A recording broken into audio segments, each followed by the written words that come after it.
Okay, so what I wanted to talk to you about today was email marketing. So something that a lot of you have probably been doing for years and years and years, or it's one of those things where if I said to you, what are you doing email marketing wise in your business? You're kind of going, oh yeah, I know I should, but I don't do it. Email marketing is one of those sort of more traditional types of marketing that people have sort of moved away from because they want to go hell for leather on social media. But the reality is, it's like one of the best performing types of marketing you can do when it comes to conversion. It's one of those things that creates such a solid touch point and allows you to talk one-to-one with your prospects. And like I said, it's just an opportunity that so many people miss. So just quickly in the chat, just a yes or no, are you using, have you sent an email marketing communication in the last, let's say the last month?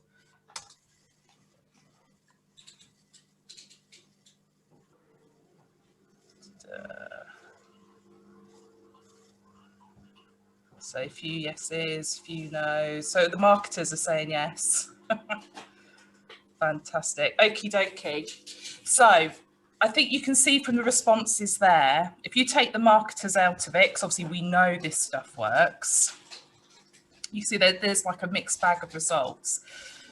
There's so many things I can talk to you about with email marketing, but it is definitely having a resurgence. We're seeing Twitter have just bought an email marketing newsletter provider, and there are lots of other things going on within the sort of social media world, software as a service world, where people that provide email marketing services are being acquired by other bigger businesses. So this is something that's been seen very much as a trend for 2021.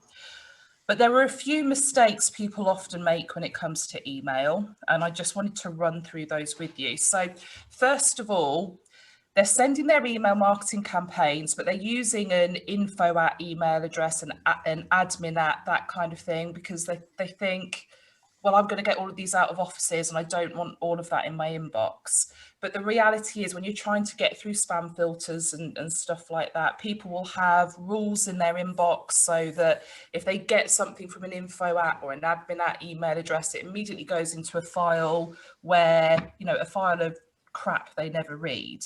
So even if you don't get through a junk filter, you've still got to deal with the fact that people are not recognizing that the email is from you. So always make sure you're using a personal email address. So, you know, christina.robinson@green-umbrella, etc. And also, if you're using something like MailChimp, you can label this so that when it appears in people's inboxes, it appears as if you're one of their contacts. Okay, so they'll just see the emails come from Christina Robinson or Christina-Green Umbrella. And you can style that so that it looks like what you would put into your contacts on your phone as well. So it's nice and familiar. The next thing is it's an opportunity that so many people miss. So this morning, probably when we were going through the one-to-ones, and even whilst I've been talking now, there's been a few of you I've seen do that onto your other screen, and you're probably checking your emails, okay? Now, the reality is, as you scroll down your inbox, you see who emails are from, you see a subject line, and you see the first couple of lines of text. That's your preview text. If you're not taking advantage of that when you put your email campaigns together, you are missing a massive opportunity, because it doesn't matter how pretty the email is that's inside. If we're not jumping out at people at that point, our email isn't going to get read. And sometimes when you're, you know, Andy, when we were talking about measuring results, Andy said about, you know, testing things and doing more of what works. If you are sending email campaigns regularly, let's say it's something like a newsletter. If usually that subject line is January newsletter, February newsletter, March newsletter, this time perhaps choose the title of one of the stories within that newsletter. Okay, have it say something different. The preview text, if you don't personalize that, it's probably going to appear in there as you know, please click here to view this email in your browser.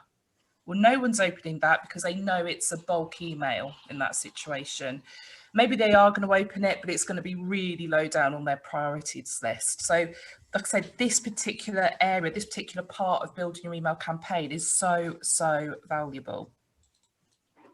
So let's say we've done that really well and we've got to the point where people have actually clicked through and opened the email.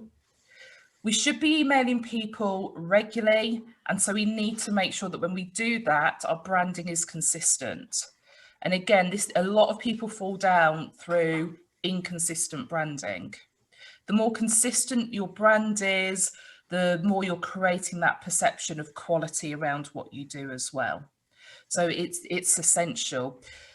The thing with email marketing, though, is that sometimes you want to do something that is fully branded, that, you know, let's take Julie's business as an example, the sales ace. She's launched this business. She needs this brand to be everywhere so that people, when we think of Julie, we think of the sales ace rather than anything else she's been involved with previously.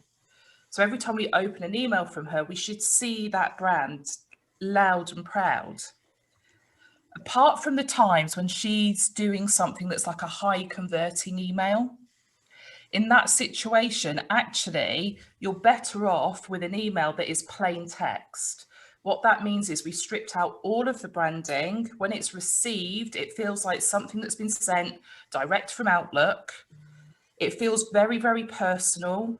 Okay, it's like, this is an email that's just been sent to me. It's not been sent to 5,000 other buggers.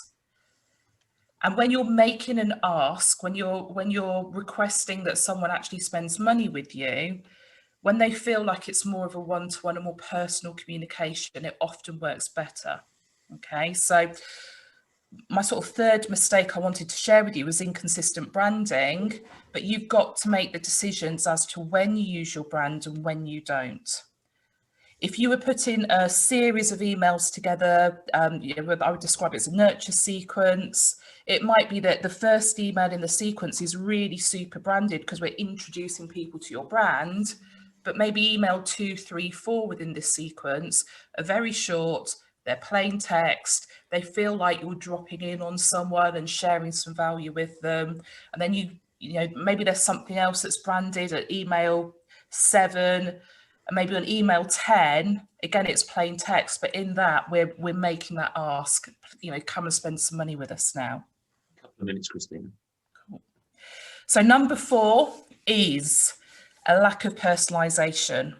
Now, you could send an email to me that says, hi, Christina, hope you're having a great day, Christina. How's things going at Green Umbrella Marketing? When we use merge tags too much, then it's overkill, it doesn't work, but we still need to make sure that we are using an element. So using first names in your data rather than just saying hi, comma, and going into your message.